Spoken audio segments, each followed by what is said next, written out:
torna exclusivamente humanos, nossa criatividade, imaginação e sensibilidade. Inspirados pela fusão entre arte, ciência e tecnologia de um gênio da humanidade, nós criamos a Da Vinci. Nossa missão é provocar, repensar o aprendizado e impulsionar a criatividade e a inovação. Rio2C, SP2B. Não construímos apenas eventos, construímos ecossistemas para criar, inovar, empreender e construir futuros melhores. Lugares únicos que fogem do óbvio, unindo experiências ao vivo, comunidade e tecnologia. O século XXI pertence à economia da criatividade e nós nascemos para estimular essa transformação. Da Vinci, Building the Future of Learning Experiences.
This room offers audio translation and live captions provided by Interprefy.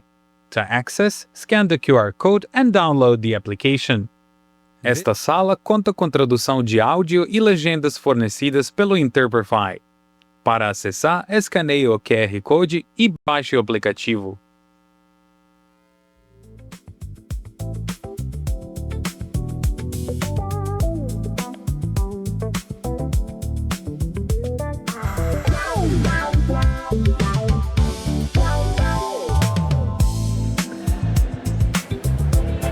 Boa tarde, Rio2C.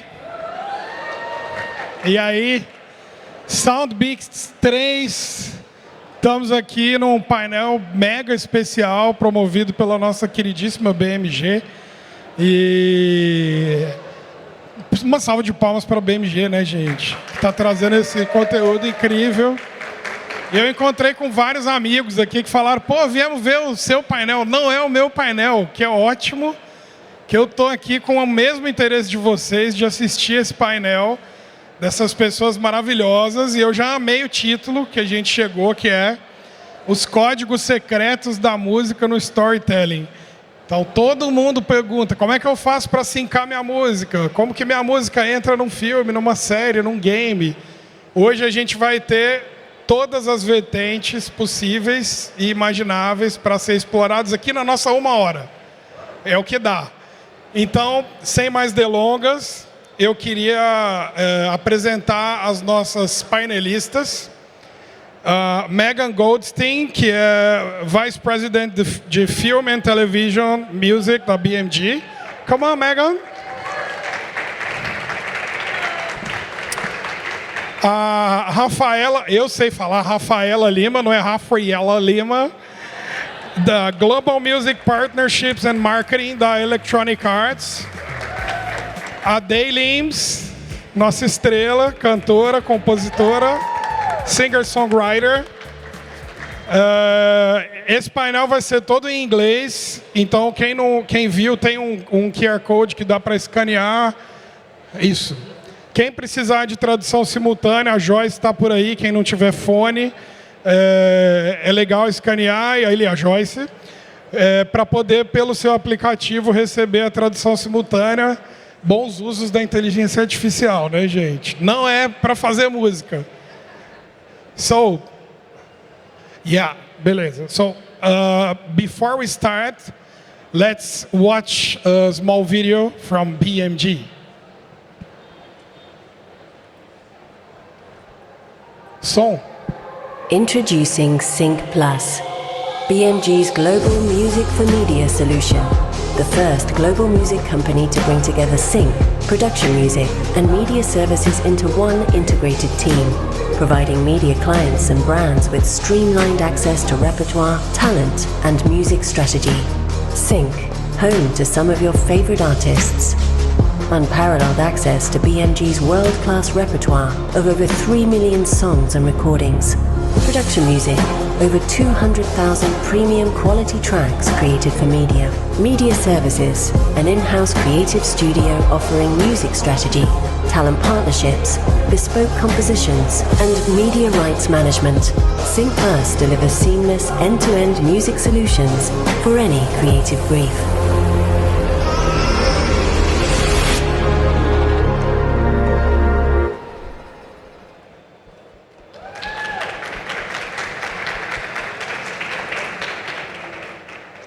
So, we're here with these three powerhouses, Megan, Rafi, and Dave. And the title is The Secret Codes on Music and Storytelling. So I think our main objective here today is to decode the secret codes, right? I think it's what everybody wants to know. It's, so how can a music be placed, and how do Rafi choose a song, and how do they make a song that can be synced? So maybe let's take it from there, like from the beginning. How do you, all of you, perceive the connection between music and storytelling? How do you search for music to connect with a story? Can you start? Yes, hi, thank you. I think when we're thinking about, we're kind of going a little bit out of order because I am the last piece. You pitch to me and you create the music that is pitched to me. But I think we're looking for an authenticity in the music that's created by the artist, where the artist is positioned and wants to be positioned in like the larger marketplace, what that feels like authentically for where we are, and then bringing our strategy as BMG or a label or a publisher, bringing that to the table and offering a way to contextualize that in the marketplace. So where can we place this? Where can we land this that works for your career, your moment, your positioning, your desires? What do you need? What's your budget? What's your project? And then us spinning on what our needs are, representing the artist, getting the income, getting the right deal, and kind of piecing it all together. Which is basically an intro to the panel. And because like artists have huge expectations about their music being synced, and music supervisors have big expectations about the music that you're pitching, right, with your team. Yeah. So when you're writing a song, what drives you? Do you like imagine scenes, and how does it work? I'm very visual. But to me, what's the most important thing when I'm creating a song? I think about not only creating a song that people will listen to, but I like thinking about a universe around it. Like what does this song feels like? What's the color of the song? Where would I listen to it? If this song wasn't a movie, what kind of movie would it be in? So that's the way I create music. When I'm creating my music, I tend to visualize things a lot. And most artists, to be honest, we think that things happen like that there's no structure behind a song going like on a movie. Me personally, sometimes I'm writing a song and then 5 years later, and this happened to me. And then 5 years later, I'm sent an email like, oh, we're syncing that song and it's going on Netflix. I'm like, whoa. I didn't even remember that I wrote this song. And sometimes we think that it's magic, but there's like structure behind everything. But when I'm creating a song, I tend to create a universe around it, like to really tell a story. To me, that's really important. Nice. And Rafa, from your perspective, you're looking for a song, and you're gonna ask a BMG to send you a pitch. And BMG has to have an amazing artist doing music. What do you look for when you're looking for music for your projects? What is like the main goal? Our world, we have so many different games and we end up touching not just the programming of the games, but also advertising, campaigns, different partnerships that we do with artists. It varies immensely. Each game will have a different approach. A campaign will have a different need.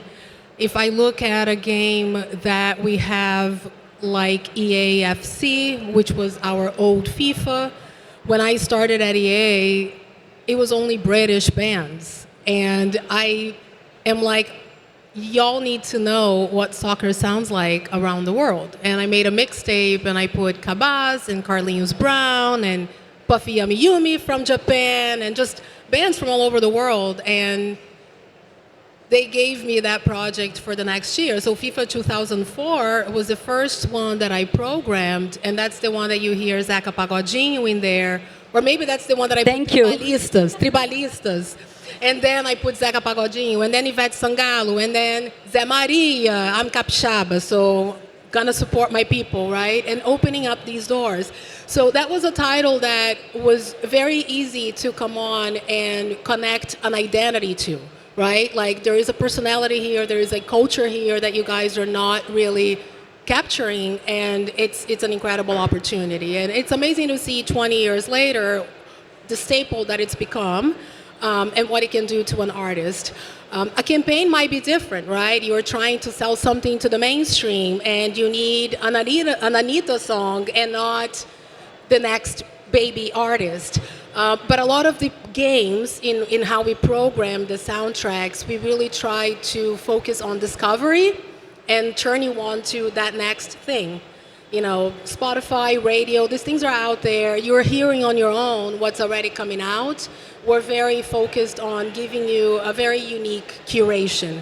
And then you might have other titles, like last year we had Battlefield, and Battlefield had a map that was a Brazil map. So we wanted to be very intentional and actually work with Brazilian artists and create something for Brazil. And we had an opportunity to partner with Papatinho and have Papatinho sample our orchestral theme into a funk beat. And he brought on Major RD and awesome. BK and Emicida, and then we did a music video.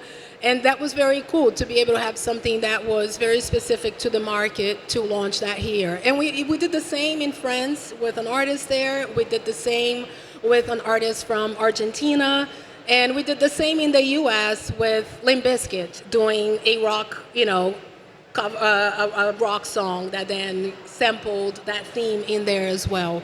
So it very much changes, but I think music, to kind of go back to your first thing, is such an important layer and that connective tissue there that can really elevate something to a credibility, right? To really make it connect in a very personal level.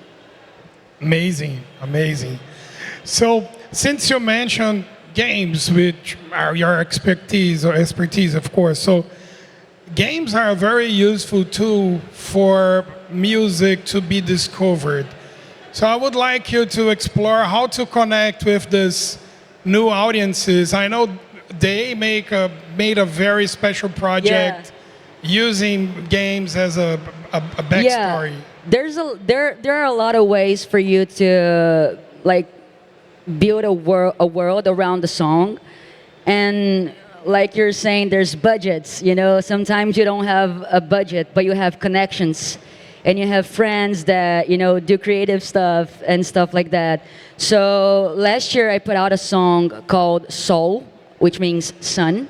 And the song talks about, trying to find out or figure out what's behind the buildings and trying to find the sun. That's literally it. And I didn't put out a regular music video for it. I put out a visualizer. But then a friend of mine was like, why don't we do something else, like something cooler than that? And then through Orbis, which is an innovation hub that I'm also part of, my friend, she literally built a game into my website. And the game lasted like the time of the song, So it was a way for us to move through the story of the song through the game. You know, so when people would like log into my website, they would like be in contact, in touch with the game, and the game would start, and the song would start, and then when the game ended, they would find the sun. Like they would have like to run away from the buildings and try and collect fragments of light, and then by the end of the game they would find the sun, and at the end of the game the song would like end. So it was a way that we found to kind of move people through the story, to make them like feel like they're part of that story, or like really understand or really dive into the story. So that was one of the coolest things ever, because I never thought of that. And then she came, and that's why it's so important for you to have connections. Like, that's one of the hidden codes to me, to be honest, like connections that you make throughout your life. And that was one of like the coolest thing ever, because sometimes as an artist we're always like, okay, so there's no budget for me to do a music video. Oh, but a game is also too expensive. But maybe not. Maybe you have a friend that can do something else that's not even a game, or something else that's really cool, or a really cool idea, so you can tell that story, because the story is what really matters, you know, when you're trying to, you know, pass on a message. So that was really cool. I know that you mentioned something about artists, that it's not like magic, but it kind of... Sometimes it is. Yeah, it is, right? We have to romanticize it a little bit. I would love to hear, Megan, about that. So how much something like this that they just mentioned helps you on the publishing side to promote that track, to pitch that music? Absolutely. I love this story so much. I love that you love it. It's like a perfect, it kind of contextualizes and demonstrates so many things. One is like your connections in your network, like you know, this is authentic for you, but you're also storytelling, and like this panel, the storytelling, like every sync is this really unique opportunity to make this really strong connection with a song for a listener. So someone's gonna come to a sync and they're gonna know the song, and they're going to see it in a different way, or connect with it in a different way, or it's going to become embedded with them in a different way because of a sync. Or they don't know a song, and they're coming to the sync, and they're experiencing the song and becoming a fan, or just a fan of that song. But sync is offering this option. In this case, it's our job, as you're, you know, working with you, it's like you're bringing to the table a story on your own. Like you've synced the song already, right? You're bringing like the song as synced in this game that's like authentic to you, and your listeners are gonna engage with it, and if we're lucky, it has a bit of a life of its own, and it like builds, and we can do so much with that. Like if it has energy, or if we're interacting with you, like where do we take that? Is there a pitch that we're making off of this with branding that's related to Sun, or a different kind of, like, is there some way that we can help promote and like continue the energy behind something that's already happening, like innately for you? That's really nice. cool. Amazing. I'll say the one thing that I love about this is that we're out there trying to figure out the sync. Where can I go? Where can I belong? Where can I go? And you took it upon yourself to create your own space. And I think that that's so cool, because that shows the power of collaboration too. As artists, we are interdependent, and these different art forms can really benefit from working together. So you look at it as like, oh, I got this contact and I pulled a favor. You gave this contact a story to build a game on, and I find that to be very powerful. And we do live in a world today where some of the sync opportunities will be limited. We all want to get into it. It's not going to be every sound that's going to break through. It's not just going to be any artist that's going to break through. You do need to have your connection. You do need to be heard. There are so many little layers that you sort of have to have a hit here, here, here to really connect that dot, to be like, oh, I want to look at that person, that you took it upon yourself to create something that calls attention to your art, that gives something unique to the fan, and I absolutely love that. I like it too. I think we unlocked another secret code, which is storytelling, because we speak a lot about storytelling using music in a film, syncing music in a game, to summarize this, it's kind of the story behind that music also matters for you, for the music supervisors, not just for the artist, right? Story matters in the music as well. Love it. So secret code unblocked. And so now we're gonna talk a little more about the decision-making process. So once they made the music and send the music to you, who takes care of the decision? So who really choose if a song is going to be there? What are the variables? I know it's a lot of variables, but if you would categorize, what are the most important values to share here? Endless variables. Yes, so many. But I think, you know, when an artist delivers music, that's when we get to work, but we also, the story behind the music does matter, and that does inform how we're going to treat the music, but also the artists themselves. Like, we need to contextualize that music with that artist story. What are you looking for branding? Are you looking, what is that? What is that, and understanding that? Understanding where you see yourself, like where do you want to see sync, and what part of your repertoire do you see synced? And then it's putting that together with how we view it, because in some cases, the artist, the label, or the publisher we might disagree. You may think that certain music is great for sync, and we may think that certain other music is great for sync. And I think that conversation between the artists about, hey, we think we can do this for you, and we're going to try to do what you would like, but you know, there's challenges in all of this. And I think communication and like being honest and about what it's really like out there, it's hard. Like making these syncs land and finding these opportunities is no accident, and a lot of it falls through. But being really clear and being thorough with the music to find the opportunities is like the first step, I would say. I don't know if I answered your question. But. Yeah, you did. You did. Amazing. It really depends on what is it that you were doing. Answer. If you're working on a film, you're not just serving the film, but you're serving the director's vision. So you need to really get in on her head, and you need to bring that forth. And there is a lot of back and forth there. He wants Metallica, and you bring something different, and you're trying to play around, and then he still wants that big thing, and you're then trying to go and secure those rights, and then all of a sudden you come across a budget constraint, and you need to really get creative and find that sound and fulfill that scene for a tenth of the money that the big band is looking for. It's always the money. So there is a lot of creative solve that needs to come to a role like that.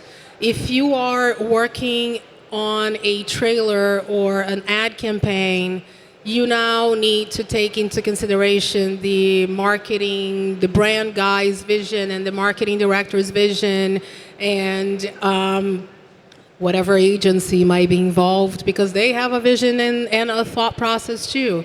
And then obviously budget also comes into that play. When we do games, Trilha, what is it again in English now? I just forgot. The soundtrack, my God. When we build a soundtrack for a game, I think that that's my favorite playground. That's one that we as music supervisors have been able to retain a lot of creative control. And we do work with a producer.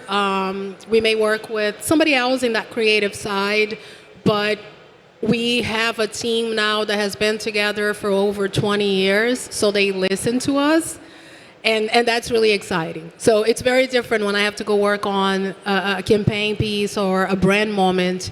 I feel like I'm just sort of serving people, and I have to pull myself back, and I can bring my opinion and I can bring a solution, but you need to do what they want at the end of the day. So it's a different creative connection. I think it's safe to assume that games, at least for me and for my friends, shaped our musical taste. Like from like GTA, where I met like KC and the Sunshine Band for the first time. You feel some type of way when you're driving that GTA car. You know, or the radio from GTA, or even FIFA, when you have that massive playlist. I don't know how many tracks. Do you have an idea of how many tracks you license for FIFA on the whole franchise history? I do, because I just created a playlist for it.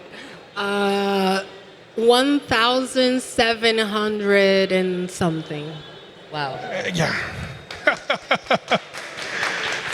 and you know, I know, you know, and a lot of people know the power of, you know, a guy like Emicida, I don't know, who used to play FIFA, and he sees his own song on that game, and he knows that millions of people will be playing that all over the world. I think the interactivity of the game it's a different game than films, which is like passive.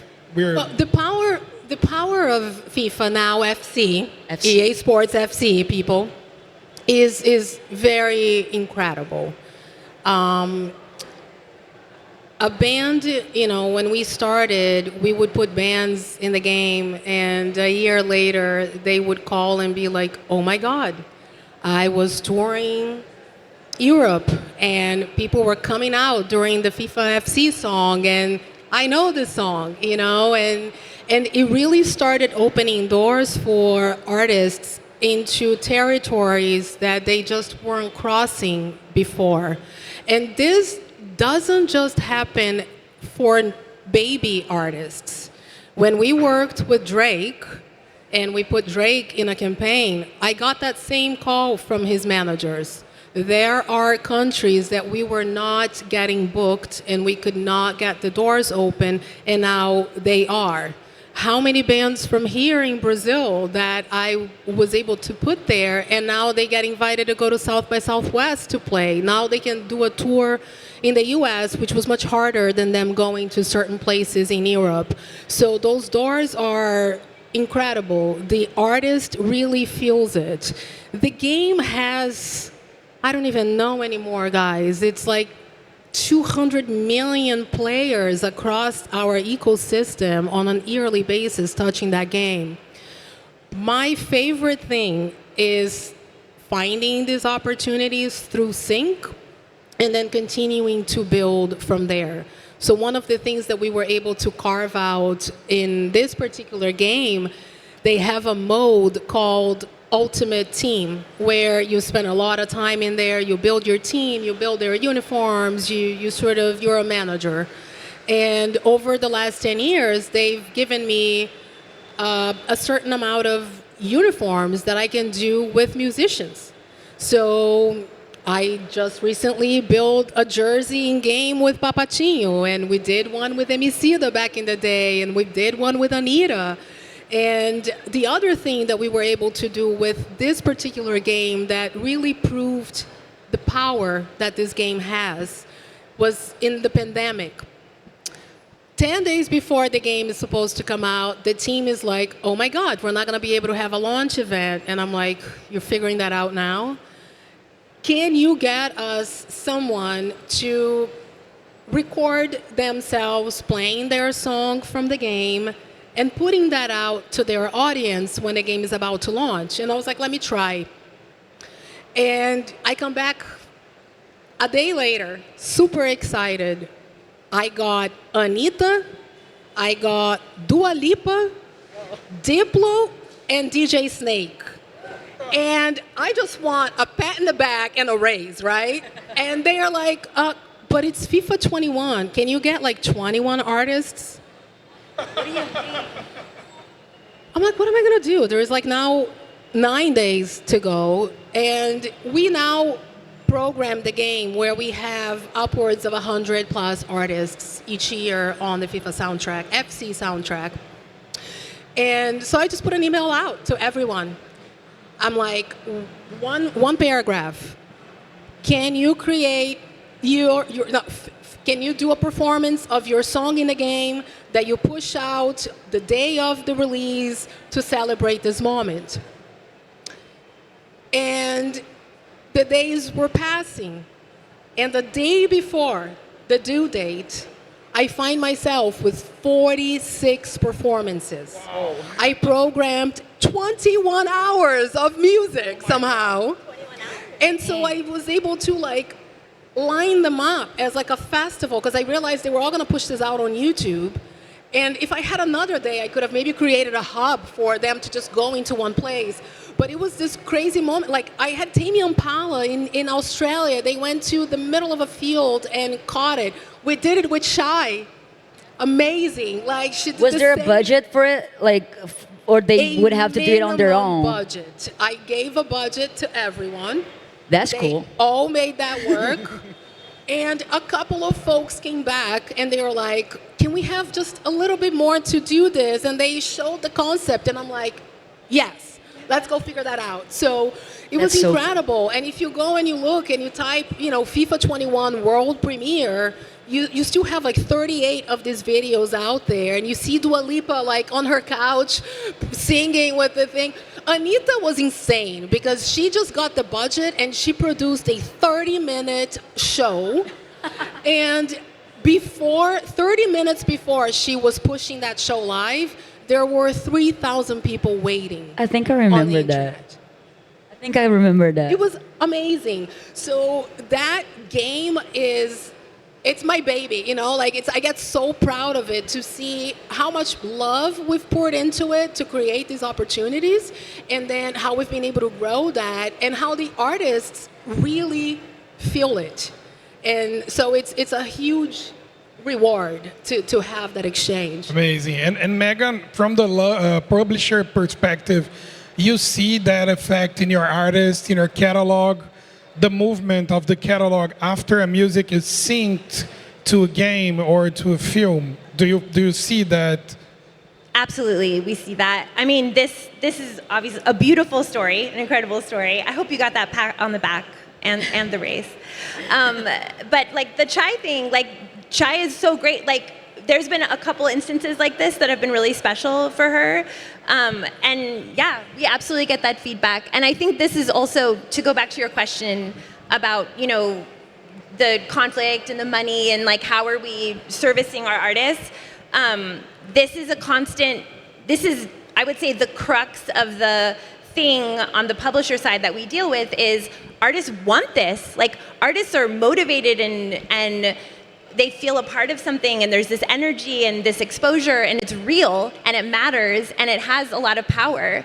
But on the flip side, there's a lot of money tied up in this stuff, and when it's branded or what it is, and this conflict between the real valid promotional value of a sync and a band or an artist's desire to be in that space, and needing it to be compensated correctly, or making sure that they're not being not given the money that is actually there because there's this like desire to be involved.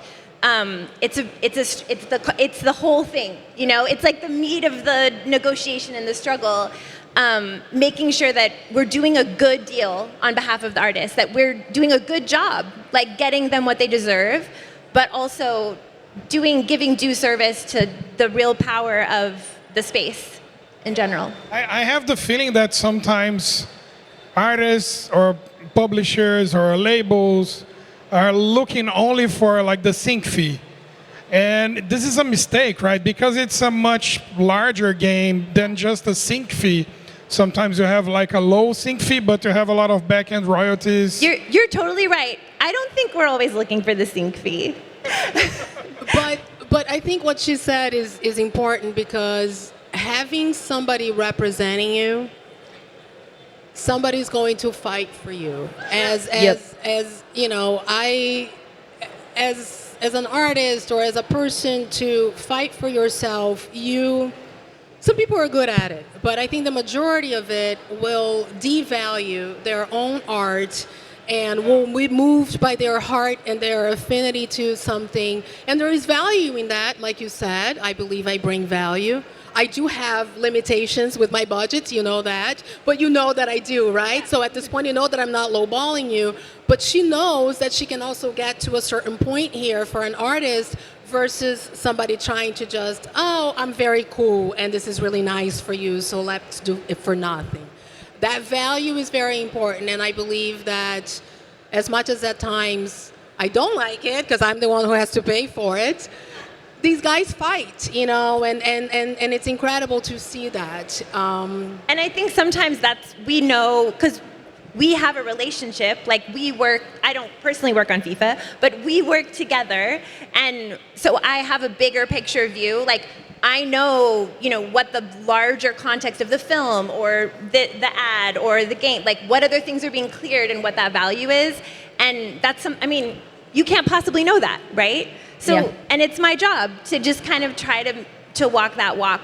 Yeah, we need the money, right? Yeah. Like, that's always the case, but... In the other hand, sometimes we see the production companies coming and they have like super expensive cameras and talents and everything, and they want the music for free because it's on Spotify. So it's really important to have someone like you. Because this helps us. This helps us. No, guys, it's like, guys, don't do that. I swear to God, I'm going to interrupt. Don't do that. Because this is the one thing that bugs me so much. I'm in this right now, okay? We're shooting a commercial. Spill the tea. And then all of a sudden, they get this big guy for the commercial.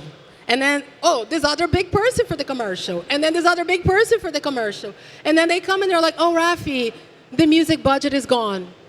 Yeah. Well, then you're not going to have music.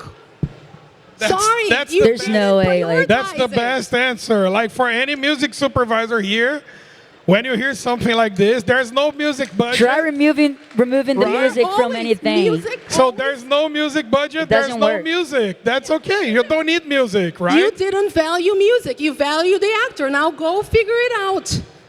But it's always like, it's driving me nuts because it's happening so much right now in the way that just budgets have gone through this like one big pull, and then music is the one that is always, and this is across every industry. Yeah. Film. Yeah, like just try walking into a party with no music. There's just no way. Just I think Anita said this once. Like you have to pay for the music just like you're paying for the energy, for the water, for the 100%. Whatever, you know. 100%. Because it doesn't work without it. Like go to a party without it. Just try it. It's gonna be so cool. I mean, no. It doesn't work with the wrong music either. Let's talk about Euphoria. I love that sample. No. Okay, but we got seasons. Okay. Amazing. Incredible. The music would stop me on my tracks. It just made everything. You're talking about the two first now seasons. we're like, we've deferred on this one. I can't stand it right now. And it's a huge composer, but it's completely changed. It is not, and Jan, I love you, and I want to hear your story and what happened behind the scenes after. But something happened there where Labyrinth got pissed off. He left. I still want to know the juice, but it hurt it. Well, yeah. It does not work the same, but she doesn't agree. I mean, yeah, I do agree a little bit. Yeah, I do agree because Labyrinth was like, you know, I was head over heels with those scenes. But what I like the most about not only Euphoria, but let's talk about Euphoria. We were talking about the scene because music works as like, it sets the emotional tone, you know. To me as an artist, I work with music videos a lot. So music is like the main thing, but we know with shows and movies, it's not exactly that. It just sets the subtext or the emotional tone. So in Euphoria, this season, we don't have Labyrinth, but we still there's still ways, you know, for you to feel the scene with the song. So there's this scene that I was like, even though it wasn't Labyrinth, I thought it was really cool. Because the scene was like a party scene, everyone was laughing and drinking and so happy, and they were looking like they were having fun. But then the song behind it was like this, like violins, and it was so melancholic, and it was so like dance. So you would know because of the song that scene was not supposed to be happy, and that's what I like it the most. But yeah, I would also prefer if it was Labyrinth. But it does show as well the hardships that a music supervisor has to go through, right? I can Sometimes you only lose. imagine- You fight. The artist fights with the director, and then you lose He laughed when this thing was about to go live. So I can only imagine them like scrambling at the last minute to try to figure out what's happening, how to do the next thing here. Especially when that was a big part of the. Especially when that was a big part of the show. You know, that was the music was a big part of the show. But yeah, it's. I'm asking the question, but did you deal with that? Oh, go have for you it. dealt Go with for that it. before? Like with an artist that just like I don't want to do it anymore, and then you had to Yes, figure it out. Yes. Sorry. In different ways, more so in like marketing, more so like doing a partnership to do more than the music. It comes with the territory. Sometimes for the artist, like the music is enough. Not a singer song. Sometimes like the music's enough. But sometimes, like I'm saying, there's a world that you have to, dive into. There's a world that you can explore with the song. Like the song cannot just be a song. I mean, it could just be a song. The song, you can just listen to a song and it just be a song. But there's so many possibilities. Like there's so many possibilities to it. I think sync is like cooking, So if you end up having like one bad ingredient, this can ruin the whole recipe. If you have I love this. Right? I love this analogy. Yeah. Feeling artist right now. Look at that writer. Right? Because I think that's what we are saying here. So you have a lot of money, great cameras and all, and the music sucks, it's going to be terrible.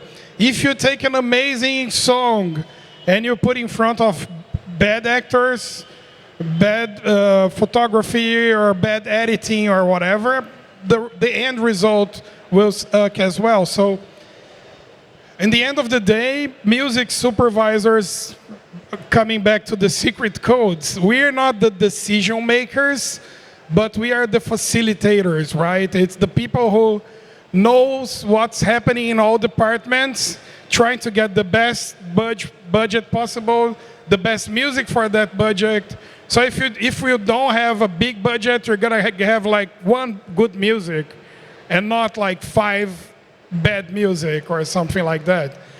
So moving forward on the saturation, since we're talking about like AI all the time and a lot of music, I don't know how many thousands of tracks goes up on Spotify every day made by AI. Everybody's trying to confront that.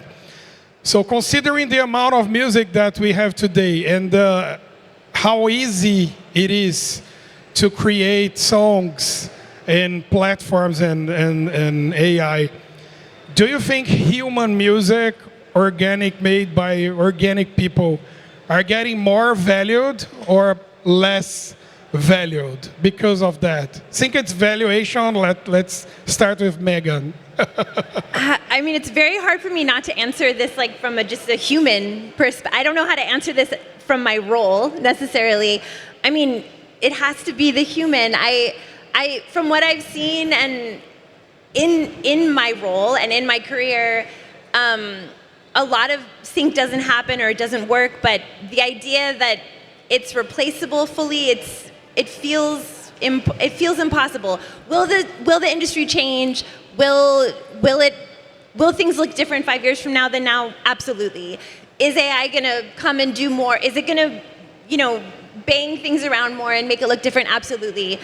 Do I think the importance of like a human artist believing and creating something and that experience of live music and fans connecting with a human who's creating music based on their story and their background and their, I will not say that's going away, but that's a human response. I don't think it's That's good. That's good to know. I think that it has more value. More value? You will want to see somebody actually holding a guitar and getting that sound out That's important. We've all lived in isolation through the pandemic. We're all breaking out of this world. Like live events, experiences are at the top of things more than ever. We need connection. We need community. And to be able to see and feel that music, it's so funny. I've gone to like 15 Coachellas at this point. And when I started going to Coachella, it was all different. real bands. It was It was all real bands. And then all of a sudden over the years, I'm like, yo, it's only DJs. And when an MGMT would come on and they would play everything, your mind would be like, whoa, like Beck would come on and do all of it. Prince comes on and he goes around and he does that. Dude, like AI is not gonna give you goosebumps. It's just not. So we need that imperfection. We need that feeling. We need that energy and Texture. that presence. And I think more and more, the musician, the person that can get, anyone can create. I'm all good for people who can facilitate, help you. There is great things about AI that creative people can really take great advantage of to just put your own vision forward and be able to manifest something and then go create. I think that that's really cool.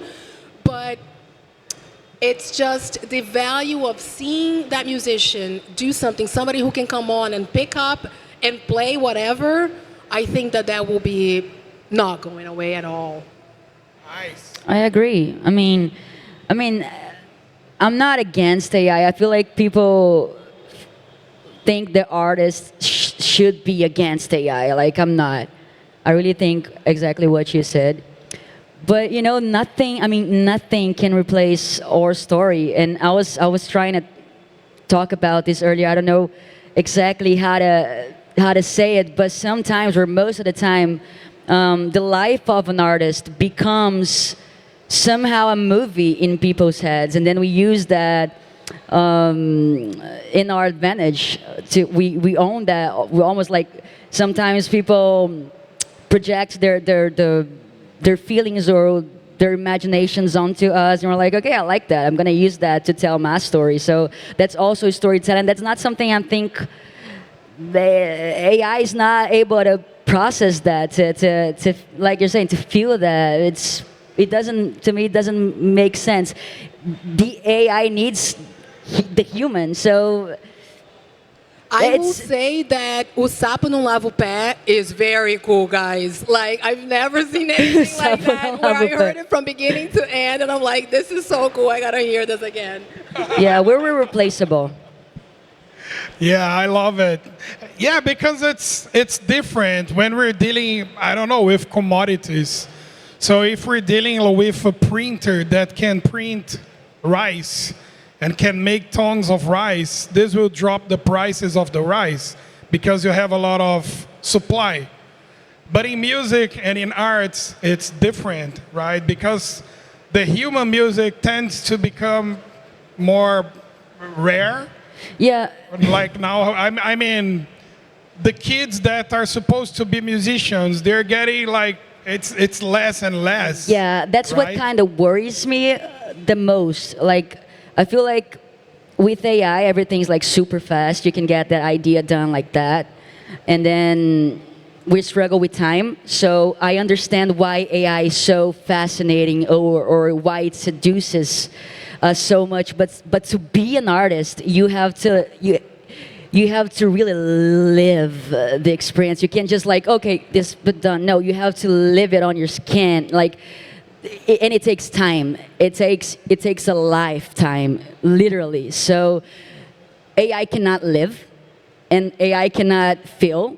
AI cannot experience things. So even if you use AI, nothing can replace the humanity, the feelings, the experiences that we have. So to be an artist, like a real artist, you really need time to develop that idea, to embody that idea, to become that idea. So that's not something AI could do. Like, that's not. And I also see that I have a 14-year-old at home. And there is a real they are enamored with the analog. You know, there is that throwback in actually getting a camera that is not digital, right? And Mom, can you give me your film camera? And how do we develop this thing? And these kids are actually picking up instruments. And what they have that I didn't is the internet. So my child is like self-taught by learning to play bass and guitar and piano all through the internet, which is amazing. Yeah. But I'm watching these kids actually create garage bands. My neighborhood just had a battle of the bands the other day. Like in real life? Like it was in real Battlefield? life, like the kids, like 13, 14, 15-year-old kids, like rock bands, Evanescence shit, like all over, because they're all like in this place too. Like there's this whole back, you know, but it's very cool to see that. So I'm actually very hopeful that these kids are just gonna rebel. Like the disconnection of just having something there on a screen doesn't turn you on, it doesn't turn them on, and they will want to find their niche. So I'm excited to see that movement. I love that you brought this about the kids, because our idea is that the kids will be super attached to technology, but technology is the regular world for them. It's not for us. When we see something fantastic in the digital space, it dazzles us, and we're like, and they're like, it's just another day in the park.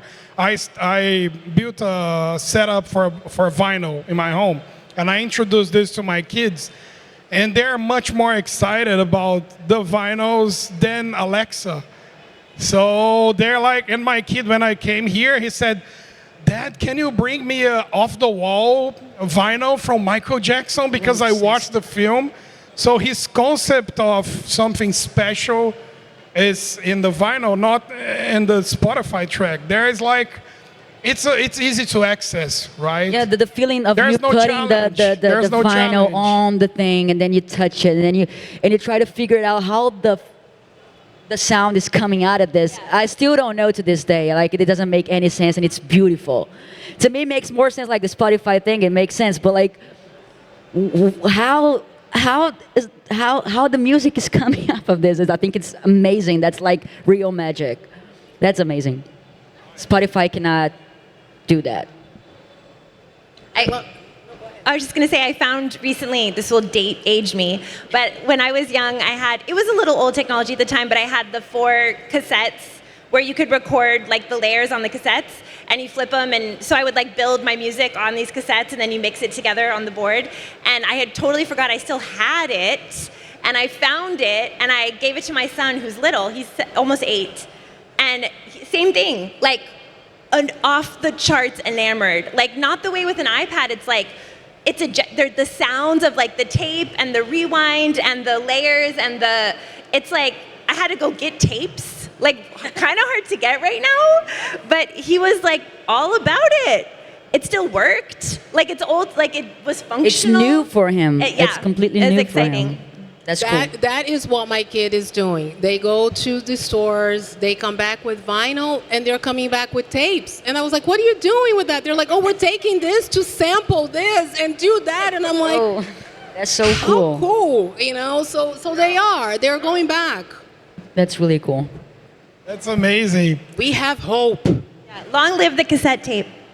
Yeah, I think it's kind of a human reaction, right? Go back to the analogical, and something that doesn't let us lie on this is like we have Michael Jackson film breaking records. You know Michael Jackson, right, Rafa? I know you do. So Rafa, I have spent a day at his house, and I met Guys, him and his kids. we're a a person long time away ago. from Michael Jackson. Yes. And so does real music made in the 70s, like there's Earth, Wind and Fire documentary coming out in Tribeca, directed by Questlove.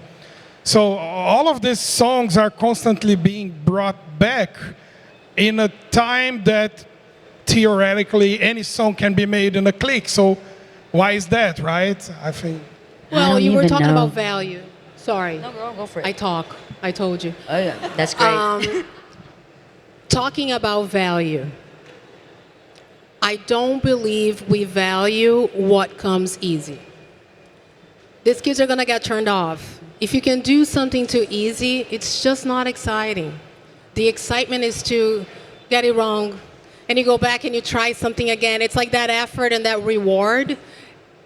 Absolutely nothing that has come easy in one's life, it just doesn't have the same value. So that effort as a musician to actually get something out, to make a sound, to figure that out is the excitement. And I think that while we are at our age just trying to facilitate things because we've hustled very much and we're like maybe burnt out and tired, these kids are not.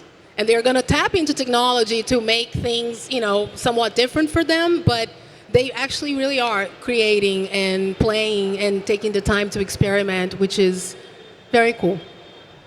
Nice. And speaking of that, about value, and coming back a little steps back, so when we're syncing the music for a film or for a game, the amount of power that can, the outcome of having the right music in the right audiovisual is impossible to calculate, right? So how do you calculate that when you have to value a song for a music supervisor for a film?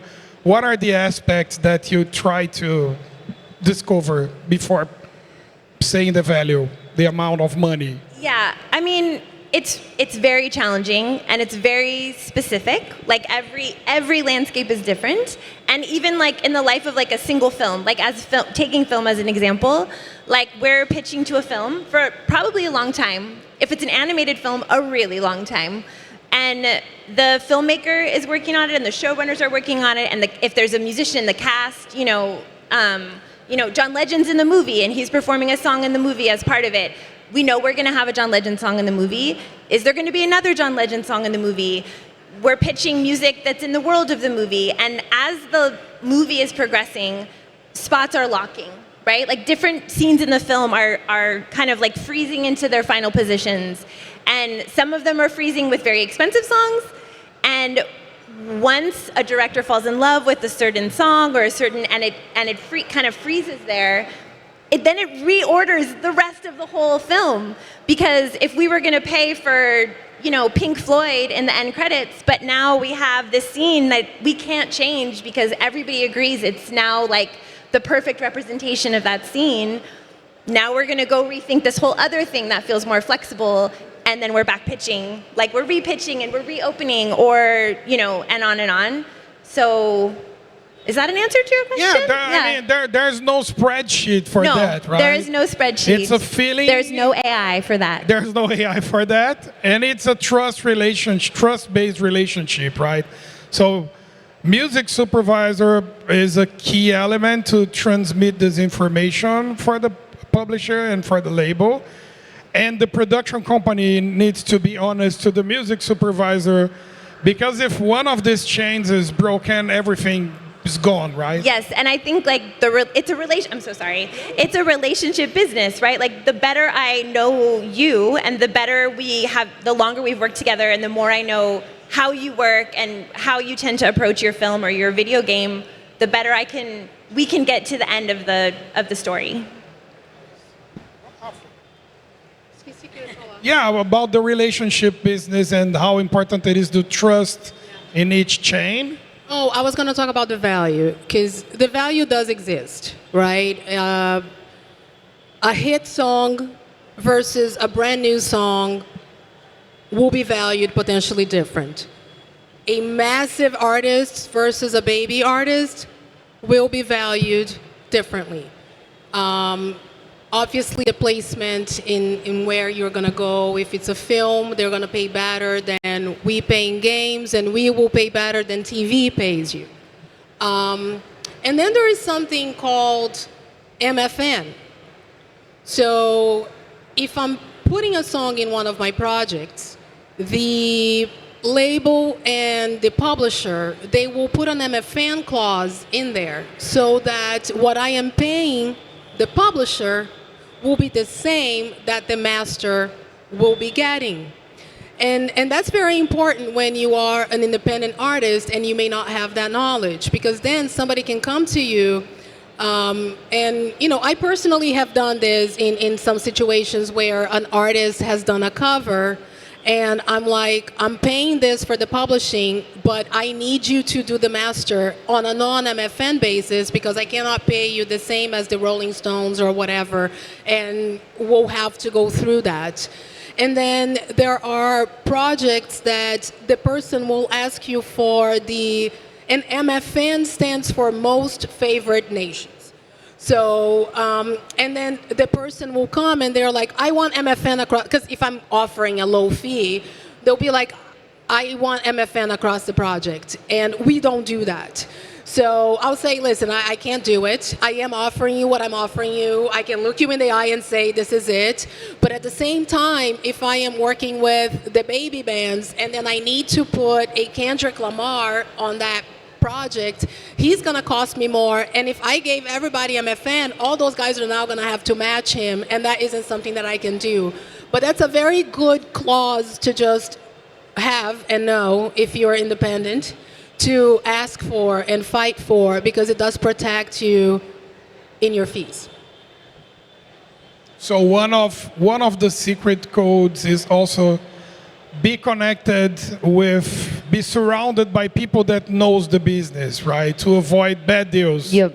Right, Day? Yeah, because to be honest, I'm learning a lot from this. Because, like I was saying, like most of us artists, I said this in the beginning, we think that everything is like, it happens in the blink of an eye. It's meant to be. Wow, wow, I was born for this. But no, there's this whole structure going on, and you really gotta know it. Like sometimes, to be honest, like I didn't know that that there's so much money involved on like sync deals and stuff like that. Because sometimes I was so like mesmerized with the possibility of my song going on a Netflix show. I'm like, that's so cool. I didn't even care. Like I didn't ask like how much they're paying. Like, and they would tell me, and they're like, oh, there's money involved. That's so cool. Like so, in the beginning I didn't even know. So I was just like in awe with the possibility of my song being on a show, on a Netflix, or you know. So as an artist, sometimes we're like, that's so cool. My song is on the Sims. My song is, and that sometimes is like enough. But no, there's like really real money involved in it. So you really gotta know who's involved, and you know. I'm gonna talk to you guys later. I want my songs on EA. But it isn't, you know, the money is there, right? And the money is important. But I do, I really am hooked on what it can do for an artist, depending on where you are getting placed. And I have worked with no-name bands who really coordinated them putting out their single right when I was announcing my soundtrack. And when I announced the soundtrack, I have a whole coordinated effort from PR, from just everybody really going out there and speaking about it. And I also put out a Spotify list, a playlist. And our Spotify playlist is one of the top brand playlists in Spotify. And this one band, we put them in a game. They launched the song the day of announcement. And this band gets 1 million plays overnight. So cool. And that is the power that our playlist has for EAFC. I get tens of millions of plays out of that. And it's got incredible, like if an artist doesn't have the song launched by the time, you know, we launch it, it's so funny because they'll come and they're like, it launched, just put it at the top of your playlist. You gotta put it at the top of your playlist. So it becomes, it does have another avenue there where now we're affecting your streams. I know advertising will do that for you, right? A song. I mean, you're offering something so tangible. Like this is, you're doing it almost like for the artist. Like it's a true give back, and that's not always the case. Like that is valued by us, by the artist. Like that's a different thing from we ran out of budget because we gave, you know what like this is so different. And there are real ways, like even films can do this too. Like there are all kinds of ways that clients and can offer true value back. And I think it really does, it really does matter. Yeah. I hate to be this person, but the time is over. Yeah, I know. So I would like to thanks a lot, BMG and Rio2C to have us here, Mundo da Música for this amazing stage, and this 3 powerhouses here that, yeah, right? Thank you, everybody. And I hope to see you soon. Thank you. Valeu.